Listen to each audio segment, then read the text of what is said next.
Hi everyone. So this is the next video in our series based on the artistic development of children and adolescents. And this video will look at developmental milestones for infants through preschoolers. But today we're going to focus on academic and cognitive development, artistic development, and then how those stages can then impact our lesson planning and curriculum design. So while you're watching this video, I have a question for you that I'd like you to keep in mind. And then at the end, post your responses on our discussion board on Canvas. So think about how you see the interrelationships among children's physical, social, academic, and artistic development. How do they build off of one another? How do they really interact with one another?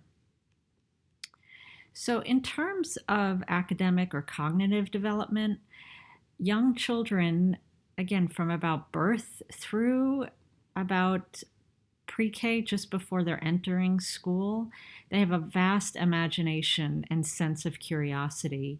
They're intrinsically motivated to learn and to figure out how things work. And they learn most things through incidental learning rather than through direct instruction. So rather than learning in the traditional sense of showing someone how to do something, kids are really learning just through their day-to-day interactions with the world.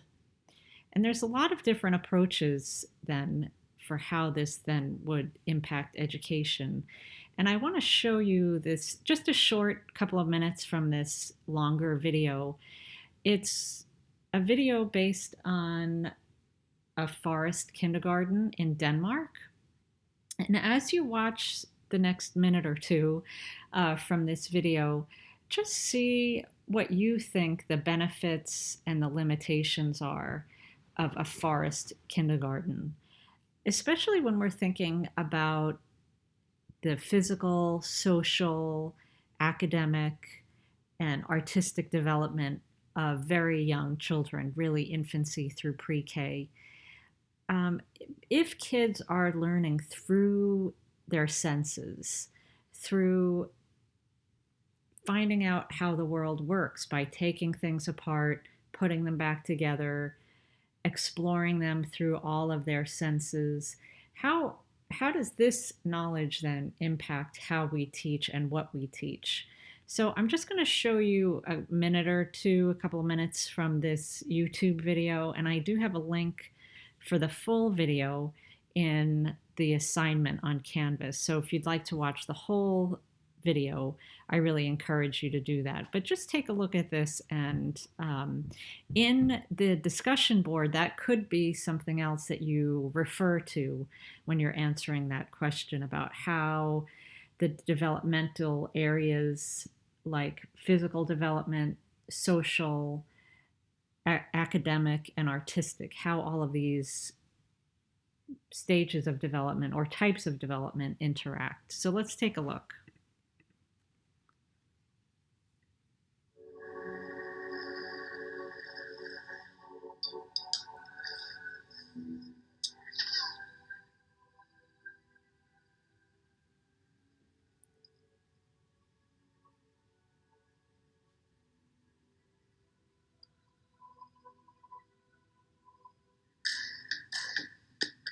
Up there!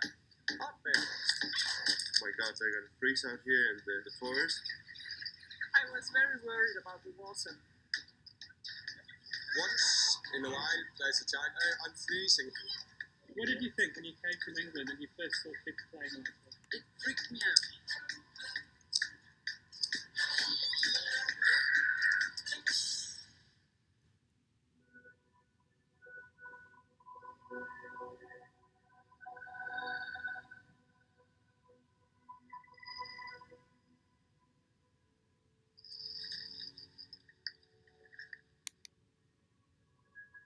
Four-year-old Nicola Towns is joining her kindergarten friends in the forest. But they're not on an excursion. This forest is their kindergarten.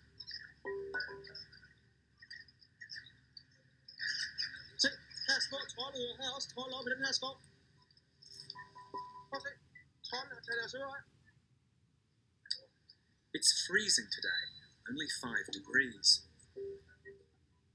Even when it's raining, snowing, or minus 20 degrees, you'll find these children playing and learning outside. So I'd be curious to know if you could tie in some of these observations that you had just of these couple of minutes of this video into your responses to how those domains of development, remember academic, physical, social, and artistic, how those all kind of come together to impact approaches to education like this forest kindergarten. I want to point out too that when they say 5 degrees or 20 degrees below, that's in Celsius. A couple of my students have been concerned when I've shown this in the past. That is not in Fahrenheit. That's a side note. So anyway, this is one approach to early childhood education that really builds on kids' innate interest in learning about the world and learning about it through their senses. And that's something else that we see in artistic development as well. So most young children are neither interested nor ready for formal academics like reading, for instance. But virtually all young children are interested and ready for art. They require little or no motivation for making art. And this is one of the rationales for something like a forest kindergarten, that there are some theories that say that teaching formal academics like you see in a traditional American kindergarten may not be the best approach in teaching reading, writing, math skills, that kids are too young to learn formal academics like that. That's one theory for waiting and having something like a forest kindergarten. But all kids, that's pretty universal, are interested and ready for art making. Preschoolers' bodily movements are overall resulting in a broad rhythmic action. So if we think back to when we were talking about physical development of children, remember they have more growth in gross motor skills, right? The large movements. As they grow, their fine motor skills will eventually build up, and they'll have more control over those fine motor skills, those tiny movements. When very young children paint, they do so from their fingertips to the ends of their toes. And this is actually a picture of my daughter when she was 3 with a colored pencil in between her toes. And here she's doing it with a crayon, something that she did spontaneously. Very young children also prefer a high contrast between the drawing or painting material that you're giving them and the surface. So that's a technical idea that you could keep in mind when you're thinking about lesson planning. Having the paper or whatever surface you're having your students work on be very dark, for instance, in these two cases, the very dark blue or the black chalkboard. Those two surfaces provide a high contrast to the white paint or the white chalk, as you see here in these pictures. Also, you can see it in this drawing that this preschooler did on walls. The dog, another dog, maybe even siblings. So again, little kids aren't quote unquote being bad when they're doing things like this. They're really noticing this high contrast, right, between here in this case, this magic marker and skin color, right? There's a high contrast between those two. And that mark making is very satisfying, even like you'd see here in a more traditional drawing with a magic marker. So kids are drawing quickly and spontaneously.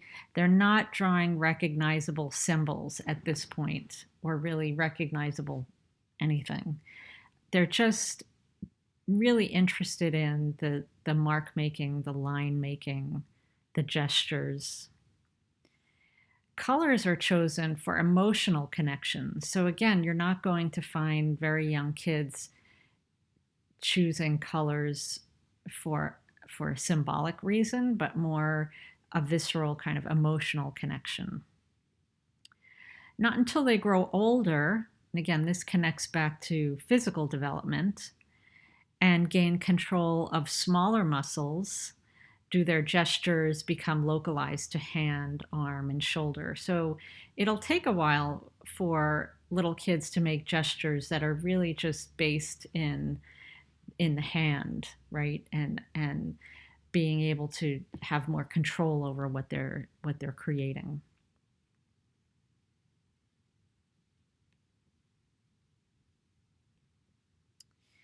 So the first named scribble, and as we've mentioned in the last video, that this stage of development, artistic development, is sometimes called the scribble stage. But the first named scribble, when they do begin this, is a circular shape, sometimes called globals by researchers. And we see that a lot, right? It looks like kids are just scribbling. So we see that in crayon, we see that in paints, in chalk.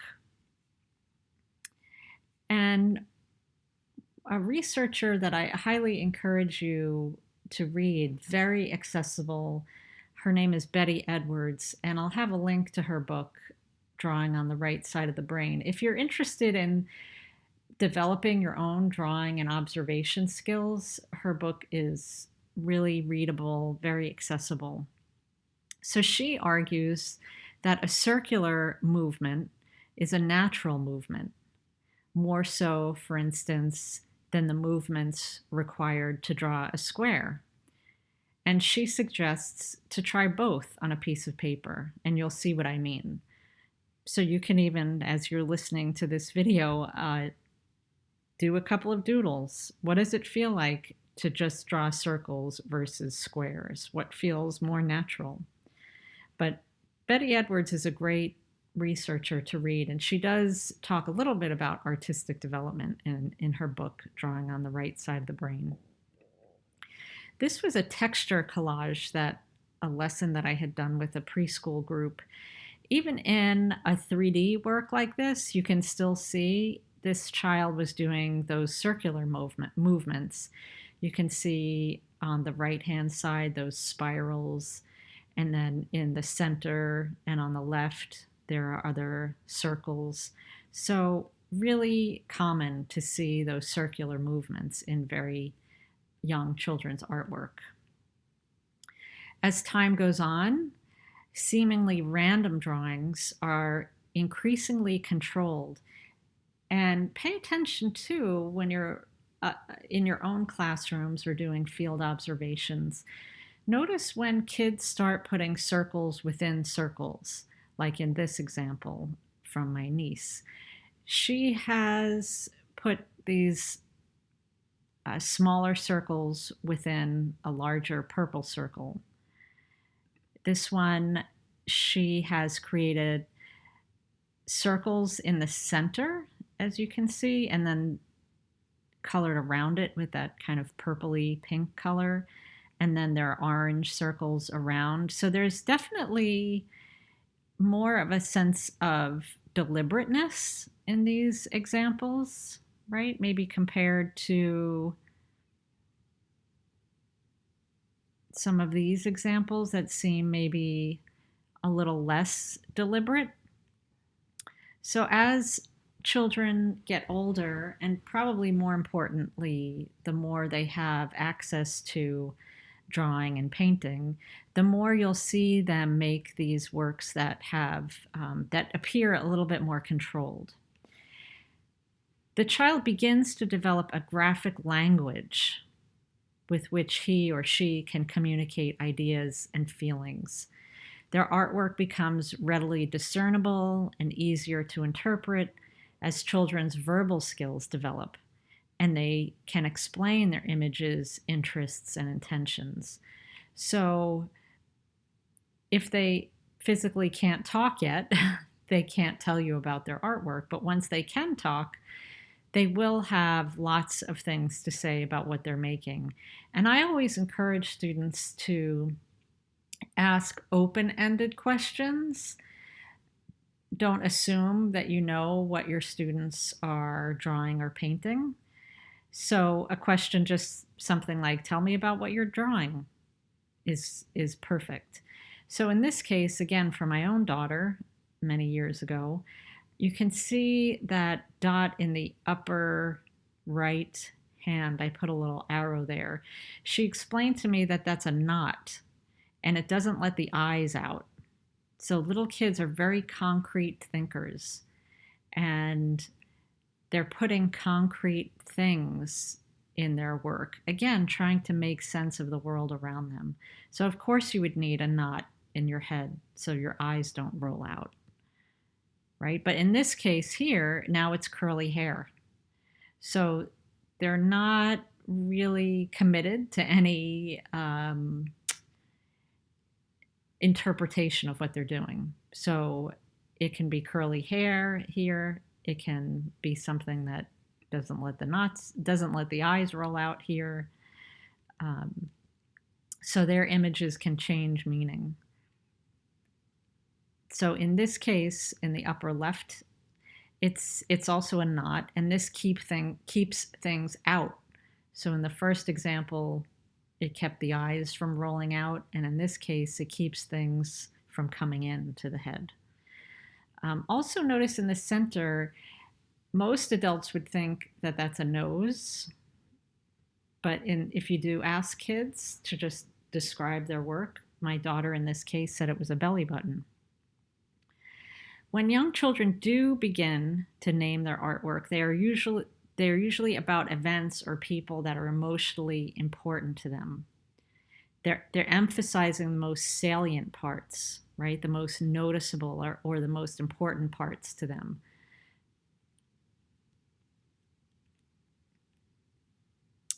I brought this image in, this as a good kind of warning, I guess. This was taken recently when I was teaching at Central Elementary School in Allentown, and I had kindergartners and first graders, and I was about to say to this student, I love the duck that you've made, because it looks like a duck, doesn't it?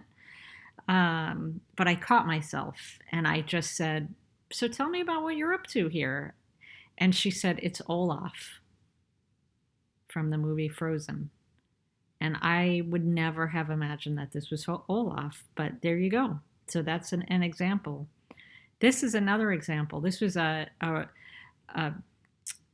collage project that I did with the group, another visit. And we were gluing fabric squares down to paper. And we had all different types of fabrics, all different patterns on it. And this student told me that he made a robot. So I didn't see the robot in that, but I praised him for that. So again, while most kids were doing things like this with their fabric collages, this little boy made a robot. So again, that's another good reason why we shouldn't assume we know what kids are up to. Also, at this stage too, children are drawing what they know, not what they see. So that's really important for adults to understand. They're not trying to copy what they see in front of them. A great art education researcher and writer, Arthur Efland, said, the images themselves are not copies of nature, but structural equivalents that represent objects in nature within the limits imposed by the medium. So kids are really in tune to the materials that you're giving them. In this case, this was magic markers. There's certain level of limitations that markers can do. and a limitation of how expressive they can be. So kids are using the materials that we give them to create these equivalents. They're drawing what they know, what they understand, rather than exact copies of what they're looking at. And I like to give these examples too. This was a self-portrait lesson that I was reading about online that was really interesting. So you can give preschoolers mirrors, which is a fabulous idea, to do some observations, but their self-portraits will look more like this, right? They're not going to be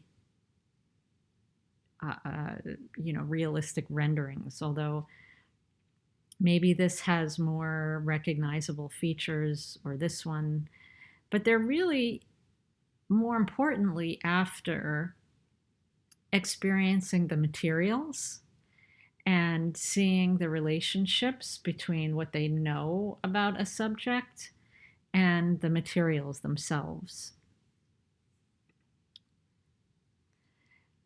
So another reason why that lesson is also really valuable, I think, is that the human figure, usually the family or the self, is the first subject matter in children's drawings. And they're sometimes called tadpoles. You see in the photo here where you have the face and the arms and the legs just come right out of the face.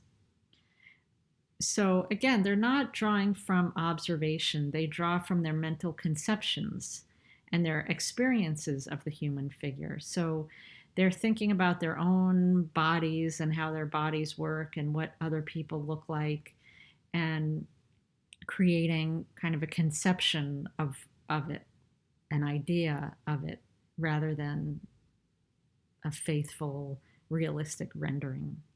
So you often see things like this, right? The most salient parts are emphasized: eyes, mouth, arms and legs. They're not really concerned about details. Also, these early symbols and objects, they're not usually in relationship to one another. So in both cases, we have these, these figures that are just kind of placed on the page, but they don't appear to be interacting with each other. So this is a really important point in children's development. These early childhood years are perhaps the most remarkable in human development, during which a predominantly sensory motor infant, remember the peanut butter video that we saw earlier, right? Really interested in the sensory qualities of the world. So a predominantly sensory motor infant becomes a symbol creating human being. So kids in this stage are really just shifting to being able to communicate now intended messages through their mark making. And the teacher should realize that manipulation, so just playing with materials like we've seen here, is not a waste of educational time and materials, but a highly educative process. The interaction between ideas and materials that children gained through manipulation allows them to enter more easily into the symbolic phase of expression. And again, I've mentioned it in another video. My course, Art 119, Processes and Structures, really dives deeply into the connection between ideas and materials and how we can best select materials for kids at different ages of development and who are interested in expressing different types of ideas as they develop. So what does this mean then to end our video here in terms of curriculum design and lesson planning? So think about planning lessons with divergent outcomes, where children are exploring materials using their whole bodies and senses, right? Divergent outcomes meaning that there's lots of ways to meet your lesson objective. There's not one way of doing things. provide a variety of materials that engage the senses. So washable paints, clay or model magic, specimens from nature, rocks, branches, leaves, shells, sand, and so on. These things are really sensory rich. Also, crayons, markers. We didn't talk a whole lot about cutting. Little kids at this stage are fascinating with scissors and how to use them. I've used them in my 2 to 4-year-old class at the Banana Factory without any problems. Obviously, child-friendly scissors, but really they're very interested in how to cut and what they can do with cut paper and tearing paper. So again, consider those approaches rather than approaches like this, right? Where we see typical pre-K lessons that are very product focused and not really sensory based. And again, you might also connect this to your other classes if you are in one of our teacher education programs, studying different approaches to education and education theory. For instance, constructivism. This is an education theory based on the work of Piaget and his theories of cognitive development, or how children learn academically. So constructivism is a wonderful approach that really builds on so much of the ideas that we've talked about in these first couple of videos.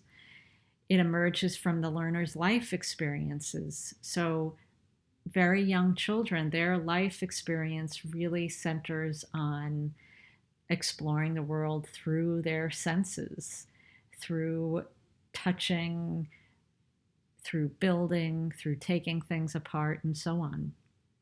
It's also an approach that's based on big ideas that matter to self and society. So in terms of pre-K and very young children, big ideas are really ones based on the self and family and things that concern them in particular.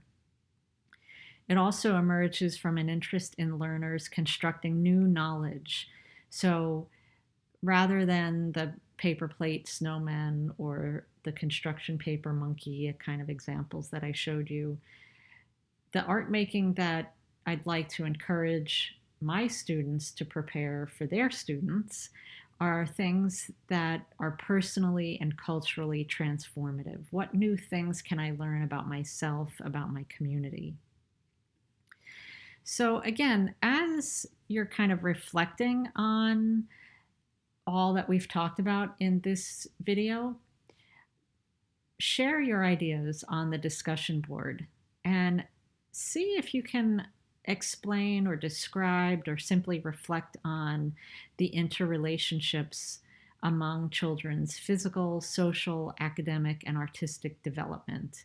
How do all of these things relate to one another? How might you think about the relationship among those domains when you're planning your own lessons, either for my class or even for other courses that you're taking at Moravian, or your field placements as well? So thank you so much for listening, and I'll see you in the next video.